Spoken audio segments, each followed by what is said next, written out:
Hi, my name is Rene Shoemaker. I'm the artist with Discovering the Chattahoochee Valley that you see behind me. I'm from Athens, Georgia. I'm a fiber artist. I'm so glad to be here today. Well, very happy to have you. Renee, can you tell us a bit about your process in creating these pieces? Well, it's interesting because these pieces are large. As you can see, they're 10 feet long and 4 feet wide. That's a larger size than I usually work at. I have worked at that size before, but my studio is only about 2 feet bigger than what these pieces are, maybe a tiny bit more than that. But the process is starting with a white piece of silk. And once I have that white piece of silk, I sketch the design onto the silk. And then I use a resist that's somewhat like wax, but it's not wax and it easily washes out to create the lines. And then within the lines, I mix dyes. I mix all the colors myself, and then I paint the dye into the lines. It's like coloring in a coloring book. So once I get the lines down, it's all fun, and the whole process is fun. But it's that is the process. I stretch the silk onto a frame. I have a wooden frame that fits the silk, and I draw the lines and paint it in with dye. And the dye is fiber reactive dye, which I love. The molecules of the dye become part of the molecules of the fabric, so it will never wash out. Can you tell us a little bit about what drew you to batik in particular? Well, that's such an interesting question because I don't call these pieces batik. Sometimes people do because it's fabric and it has designs and wax. I call them hand painted silks. To me, batik is a dipped process where you have a vat of dye and you put wax on the fabric to create a design, and then you dip the fabric into the dye and dye it that way. But in this process, I'm starting again with something that's stretched out that I'm using a paintbrush to paint the dye onto. And was there some more you'd like to know about that process? Yeah, if you could just give us a little more about how that process works. And so once the design and the dye goes onto the fabric, then the fabric needs to be rolled in a sandwich form on with newsprint around a core, and then it's steamed, and that's what really makes the dye become one with the fabric. And so the heat and the moisture work together to set that dye into the fabric. And then once that happens, then I'm able to take the fabric out and wash it. Now, because these pieces were so large, I found that the job was quite physical. And so I was using my bathtub to rinse and wash, and they need to be rinsed lots of times. So I felt like I was beginning to understand what washerwomen of earlier days were going through because it was very physical, bending over and washing and scrubbing and wringing. But then after that, then it dries and I iron them, and that's when they start looking really beautiful. So how long does it take you to create one of these works? Well, I would say about a week for each one. And that of course for an artist it's a hard question because there's so much time that goes into the design, formulation, looking and researching. But I had 6 weeks, excuse me, 6 months to create this exhibit. Um, it was fine.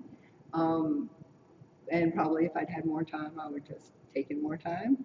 But 6 months was kind of a crunch to get it all done. But I was very happy to complete the last one and deliver them here. Mm-hmm.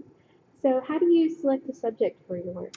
That's an interesting question too, because my real interest is how a place works.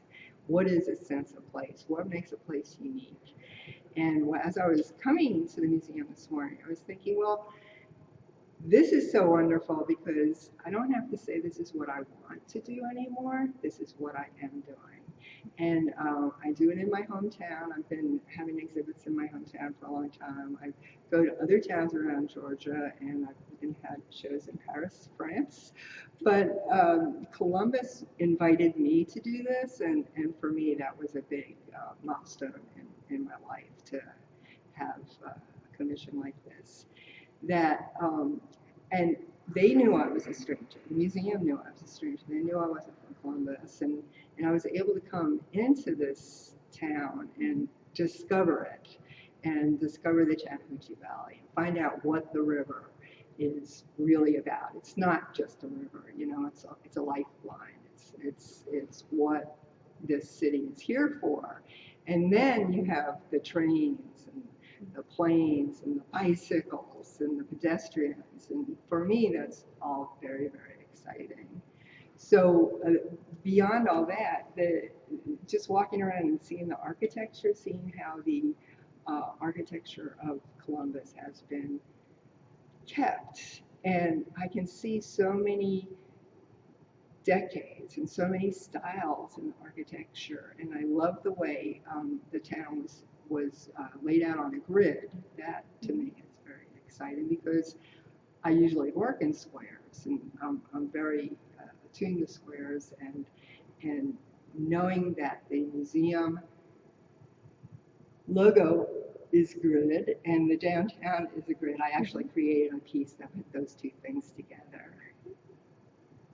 All right, so what did you find most compelling about Columbus as a subject?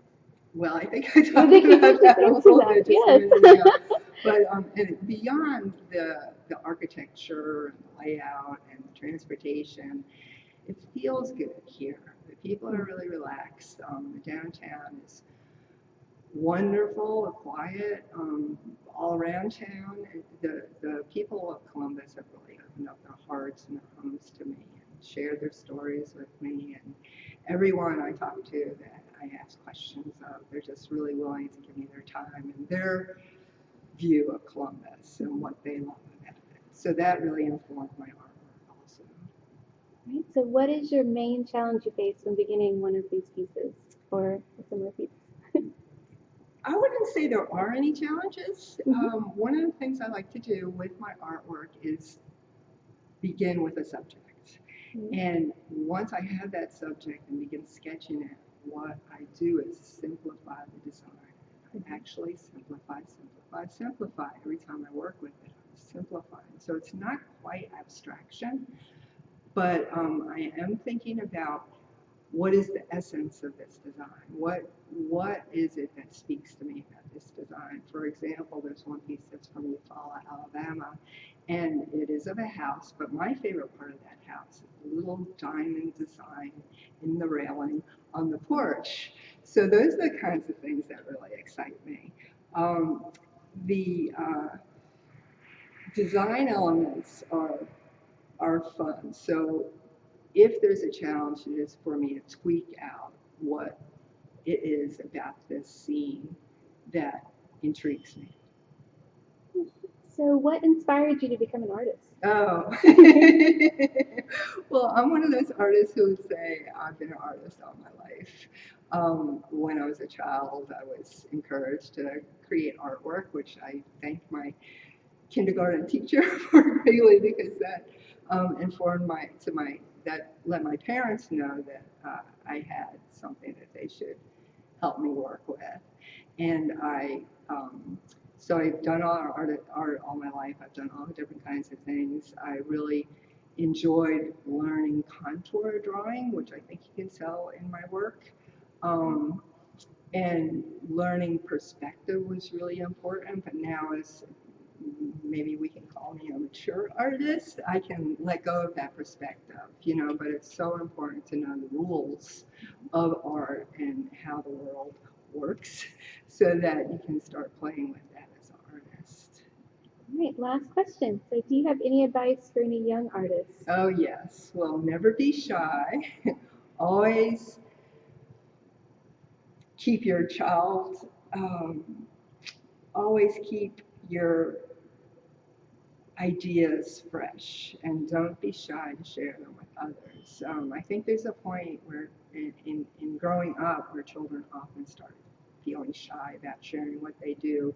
And it's so great for me. It's so wonderful to get the feedback, to be able to talk to people about my artwork and see what they see. And so as a young person who's creating artwork, um, just being able to discuss what we were thinking about and what challenges you saw in the piece, and maybe you couldn't draw that tree quite as well as you wanted to, but let's talk about it and see what we can do to help you feel better about it. And my personal saying that I keep in my mind all the time in my studio and in all my journals is perseverance furthers. Just if you have an idea, just